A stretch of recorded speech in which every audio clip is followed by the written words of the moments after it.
სამი ფილმი, რომლის ნახვის შემდეგაც ისეთი უშიშარი აღარ იქნები, როგორც თავი წარმოგედგინა. პირველი ფილმია მეოთხე სახეობა. ეს ფსევდო-დოკუმენტურ სტილში გადაღებული ჰორორი მომენტებში ისეთ დაძაბულობას ქმნის, რომ შეუძლებელია პულსი არ აგიჩქარდეს. ის მისტიური და ამოუცნობი გარემო, რაც ფილმშია გადმოცემული და თან რა ფორმითაც, მართლა დამფრგუნველი და შემაძრწუნებელია. მეორე ფილმია ალეხანდრო ამენაბარის სხვები. ალბათ ეს ფილმი ბევრმა თქვენგანმა იცით, მაგრამ შეიძლება არ გახსოვთ თუ როგორ გეთამაშებათ ის ნერვულ სისტემაზე. როგორ გამყოფებთ მუდმივად დაძაბულს და რაღაც ცუდის მოლოდინში.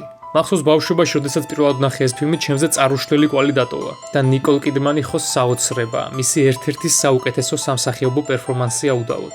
მესამე ფილმი კი არის ეშმაკის ხერხემალი. ალბათ გილერმო დელ ტოროს ყველაზე დაუფასებელი ნამუშევარი, რომელსაც რატომღაც სათანადო ყურადღებას არ აქცევენ. არა და ფილმი ყველა ასპექტში მშვენიერია.